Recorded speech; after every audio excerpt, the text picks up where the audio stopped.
আসসালামু আলাইকুম।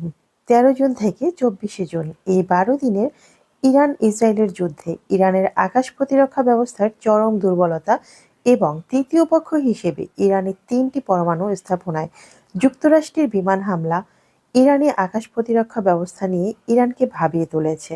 যদিও ইরানের পাল্টা হাইপারসনিক ব্যালিস্টিক মিসাইল হামলায় ইসরায়েলি সশস্ত্র বাহিনীর হেডকোয়ার্টার সহ ইসরায়েলি বেশ কয়েকটি সামরিক ঘাঁটি এবং বড় স্থাপনা সফলভাবে ধ্বংস করতে সক্ষম হয় ইরান।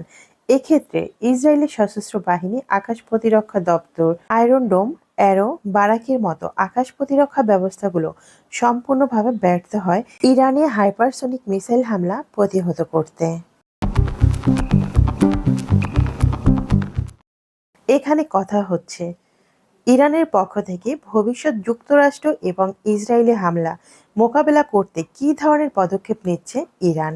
আন্তর্জাতিক বিভিন্ন গণমাধ্যম সহ বিভিন্ন ডিফেন্স ম্যাগাজিনগুলো নিশ্চিত করেছেন যে ইরান তার নিজ দেশের আকাশসীমা নিরাপত্তার চাদরে ঢেকে ফেলতে চীন থেকে ইতিমধ্যে SQ-9B এর মতো অত্যন্ত শক্তিশালী আকাশ প্রতিরক্ষা ব্যবস্থা ক্রয় করেছে এবং ৩ থেকে ৪ স্কোয়াড্রন 4+ জেনারেশনের J-10C যুদ্ধবিমান ক্রয় করতে আলোচনা চালিয়ে যাচ্ছে।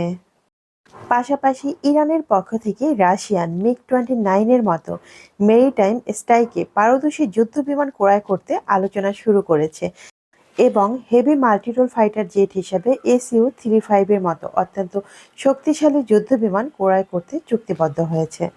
ইরান যখন নিজ দেশে প্রতিরক্ষা খাত ঢেলে সাজাতে ব্যস্ত এবং চীন রাশিয়া থেকে শক্তিশালী আকাশ প্রতিরক্ষা ব্যবস্থা ও যুদ্ধবিমান ক্রয় করে ভবিষ্যৎ যুদ্ধের আগাম প্রস্তুতি নিচ্ছে, তখন ইসরায়েলি প্রধানমন্ত্রী বেনিয়ামিন নেতানিয়াহু সরাসরি রাশিয়ান প্রেসিডেন্ট মিস্টার ভ্লাদিমির পুতিনকে টেলিফোন করেছেন এবং পুতিনকে জানিয়েছেন তারা ইরানের সাথে আর কোনো সংঘাত চায় না।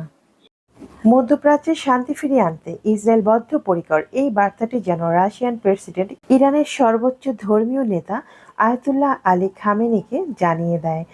রাশিয়ান প্রেসিডেন্ট মিস্টার ভ্লাদিমির পুতিনও কিন্তু রাশিয়ার অত্যন্ত ঘনিষ্ঠ মিত্র ইরানের কাছে পৌঁছে দেয় ইসরায়েলের বার্তা। তবে ইরানের পক্ষ থেকে দীর্ঘ প্রায় 10 দিন পরে ইরানের পররাষ্ট্রমন্ত্রী আব্বাস আকচি তিনি ইরানি গণমাধ্যমকে দেয়া এক সাক্ষাৎকারে বলেন, ইসরায়েলের মতো শত্রুকে কখনোই বিশ্বাস করা যায় না, কারণ তারা প্রতিশ্রুতি ভঙ্গকারী, তারা মিথ্যা আশ্রয় নিচ্ছে, নতুন নাটকের মঞ্চ সাজাচ্ছে। তবে ইরান নিজ দেশের নিরাপত্তা নিশ্চিত করতে বদ্ধপরিকর, তাই ইরান তার নিজ দেশের সশস্ত্র বাহিনীর আধুনিক করতে আরও দ্রুততার সাথে কাজ করবে ভবিষ্যতে যে কোনো হুমকির মোকাবেলায়। তো ভিউয়ার্স, ইরানের পক্ষ থেকে যখন আধুনিক আকাশ প্রতিরক্ষা ব্যবস্থা ও যুদ্ধবিমান ক্রয় করে ভবিষ্যৎ যুদ্ধের আগাম প্রস্তুতি নিচ্ছে, তখন ইসরায়েলের পক্ষ থেকে রাশিয়ার মাধ্যমে ইরানের সাথে আর কোনো যুদ্ধ চায় না ইসরায়েল। ইরানকে এই প্রতিশ্রুতি দেওয়া ইসরায়েলের পক্ষ থেকে এই সম্পর্কে আপনি কি ভাবছেন? আপনার গুরুত্বপূর্ণ মতামতটি জানিয়ে দিন কমেন্ট বক্সে। ভিডিওটি ভালো লাগলে ভিডিওতে লাইক, কমেন্ট, শেয়ার করে চ্যানেলটি সাবস্ক্রাইব করে সঙ্গে থাকুন। আজকের মতো এখানেই বিদায় নিচ্ছি। দেখা হবে নতুন কোনো ভিডিওতে। ততক্ষণ আপনারা সবাই ভালো থাকবেন। আসসালামু আলাইকুম।